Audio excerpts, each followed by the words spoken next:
You know what's wild? Right now, somewhere in the world, someone's lying in bed at 2 a.m., staring at their phone with a hollow feeling in their chest. And it's not because something terrible just happened. No, it's because they finally did the thing they've been dreading. They cut off that toxic person who's been draining their spirit for months, maybe even years. You'd think they'd feel proud, liberated, like they just escaped a prison. But instead, they feel like trash, guilty, ashamed. And if that hits close to home, you're not alone. A lot of people feel this exact way, and most of them don't understand why. That guilt you're wrestling with, it's not some noble inner voice trying to guide you. It's not a sign of your kindness. It's not your compassion. It's the residue of a moral system that was designed to keep you obedient. That guilt is the phantom of a belief system built to make sure you keep bleeding out your energy for people who wouldn't lift a finger to save you if you were drowning. Friedrich Nietzsche saw this coming more than a century ago, and he called it out for what it is: poison. Let's rewind. Picture yourself at 8 years old. You're at school. There's a kid, Johnny, who bullies you every day. He pushes you. He mocks you. He makes recess a nightmare. One day, you muster the courage to tell your mom that you don't want to play with Johnny anymore. And what does she say? Honey, you should be nice. Maybe Johnny's going through something. Forgive him. Be the bigger person. That's it. That's the moment the seed was planted. The seed that would grow into the massive tree of guilt that now strangles your ability to protect yourself as an adult. Nietzsche had a name for this. He called it slave morality. Now, before you get defensive, understand, he wasn't talking about slavery in the historical sense.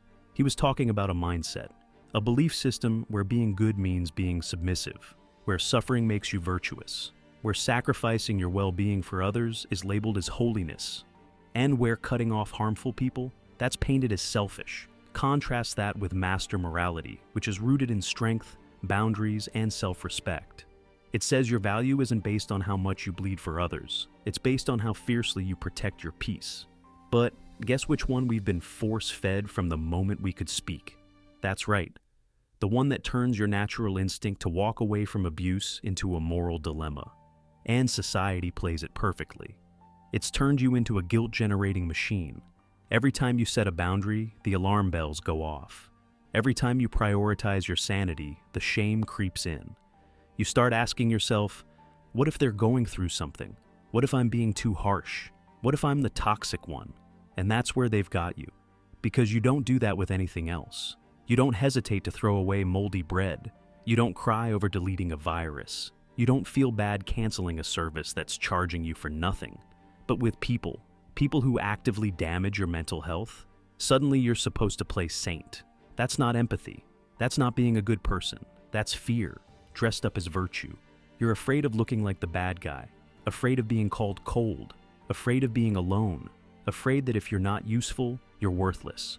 But Nietzsche warned us, this is how slave morality survives. It feeds off fear. It teaches you that being stepped on is noble, that being angry is wrong, that protecting yourself is selfish. And you know what's even more twisted? That person you finally cut off, they're not feeling bad. They're not reflecting. They're not apologizing or losing sleep. They're probably out there telling their version of the story, where you're the villain, you're the unstable one, you're the toxic one. And you know what? Let them. Let them rewrite the story. Let them play the victim. Because Nietzsche understood something that most people ignore. Truth is not decided by the loudest crowd. Your peace is not a democracy. Your mental health doesn't need a consensus. Now, let's go deeper, into the resentment trap. Nietzsche didn't just stop at calling out the guilt machine. He described something darker. He called it ressentiment, a kind of festering resentment that builds when you suppress your natural reactions over and over again. When someone disrespects you and you say nothing. When someone steps on your boundaries and you smile through it. When someone drains you dry and you keep giving because you were taught that good people don't walk away. Each time you stay silent, you're not just being kind, you're storing poison. And that poison turns inward. It grows into resentment, not just toward them, but toward yourself. You begin to hate yourself for feeling angry. You question your instincts. You start to believe that wanting respect somehow makes you selfish. that needing peace makes you weak, that saying no makes you cruel. This is how they trap you, not just by encouraging you to accept bad behavior, but by making you feel guilty for not liking it. This is what Nietzsche meant when he said our entire moral system has been flipped upside down. We live in a world where the person who finally walks away from abuse is labeled the bad guy, and the person who's been inflicting the harm all along, they're the misunderstood one, the troubled soul, the person who just needs love. See how sick that is? The one who chooses peace is called heartless.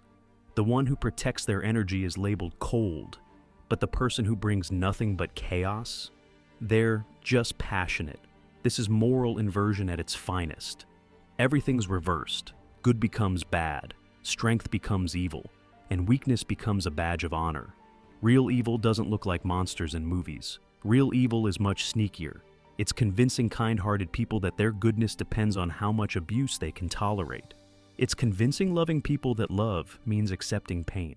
It's training generous souls to believe that saying enough is the same as betrayal, and society loves to keep it that way. Why? Because drained, broken, self-sacrificing people are easier to control, easier to manipulate, easier to keep quiet. When you're too busy questioning yourself, you don't question anyone else. When you're constantly apologizing for your own boundaries, you never demand better. That's exactly what this system wants. So, let's talk about this obsession we have with niceness. We worship it like it's the ultimate goal. Just be nice, be polite, don't rock the boat. But let me tell you something. Niceness without boundaries is cowardice. That's not kindness. That's fear in a costume. Kindness without standards isn't love. It's self-abandonment. Compassion without limits isn't noble. It's self-destruction. And Nietzsche would have laughed at how obsessed we've become with being nice, while letting people walk all over us. Real strength isn't about being agreeable. Real strength is knowing your worth and refusing to hand it out like candy to people who only want to use you. Now think about what's really keeping you stuck in guilt. It's not your values. It's not your conscience. It's your fear of other people's opinions. What will they say if I cut off my family? What if I don't forgive my ex? What if people think I'm cruel? But seriously, who cares? Most people judging you are too afraid to face their own mess. The rest are secretly wishing they had your courage. The guilt pushers don't want you to realize that cutting off toxic people is not an act of cruelty. It's an act of courage. It takes guts to walk away from someone you once loved. It takes strength to put your mental health above someone else's comfort. It takes clarity to admit that some people are committed to misunderstanding you, and nothing you do will ever fix that. And this is where Nietzsche's concept of master morality comes back into play. That's the morality of people who own their worth, who know when enough is enough, who don't wait for permission to protect themselves. But society doesn't like people like that. Because people like that are hard to exploit, hard to manipulate, hard to guilt trip into staying small. Let's crush one of the biggest lies you've been fed. That cutting people off makes you disloyal. That if you leave someone behind, you're a fake friend, a cold partner, a selfish relative. But real loyalty? It doesn't mean staying while someone burns their life to the ground and drags you into the fire with them. Real loyalty means you care enough not to enable destruction. Real loyalty has limits. And sometimes, the most loving, loyal thing you can do is walk away. Because here's the truth no one tells you. You don't owe loyalty to people who don't give it back. You don't owe patience to people who test yours daily. You don't owe kindness to people who thrive off cruelty. The idea that being a good person means giving endlessly, forgiving endlessly, tolerating endlessly, that idea wasn't made to uplift you. It was made to drain you. And when you finally start protecting yourself, watch how fast they slap the label narcissist on you. Because in a world that benefits from your self-neglect, self-respect looks like a threat. Suddenly, choosing yourself is a personality disorder. Suddenly, setting boundaries is a red flag. But here's what you need to know. Real narcissists never wonder if they're being narcissistic. They don't feel guilty. They don't reflect. They don't question whether they went too far. You know who does? People with empathy. People who've been trained to feel bad for putting themselves first. People like you. So if you're asking yourself, am I a narcissist for cutting them off? You're already proving you're not. What you are is someone who cares deeply, maybe too deeply, and that's what's made you easy to manipulate. But not anymore. Nietzsche understood something powerful. Sometimes growth looks like destruction. Sometimes you have to tear everything down just to breathe again.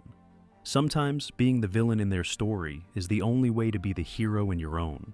That guilt you're feeling, that's not your conscience. It's outdated programming. It's the system panicking because you're starting to wake up. It's the sound of your old identity dying and a stronger one being born. Ask yourself this: why did it take you so long?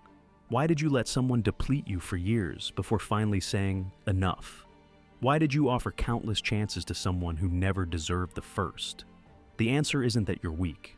The answer is that you were raised to believe your pain didn't matter, that your role was to be agreeable, that love meant endurance, that being good meant being available, even to people who didn't deserve you. But that ends now. It's time to rebuild, time to live by a new code, a code that doesn't glorify self-destruction. Your peace matters, your sanity matters, your joy matters. And protecting those things, that's not selfish. That's your job. You can't fix everyone. You can't save everyone. You can't carry everyone.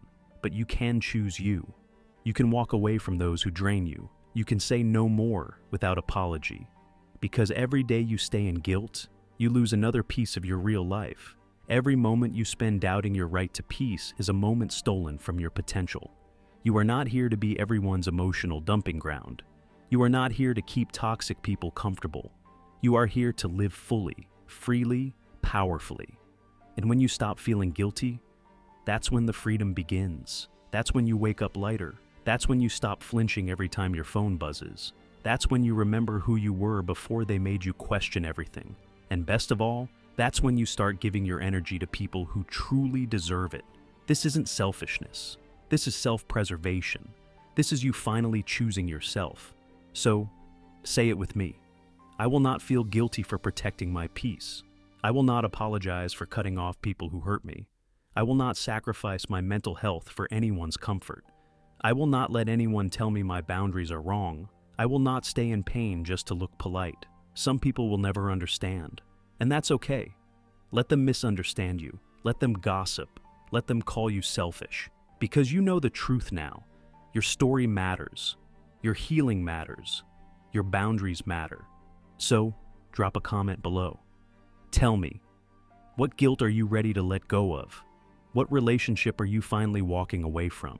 What part of yourself are you reclaiming today?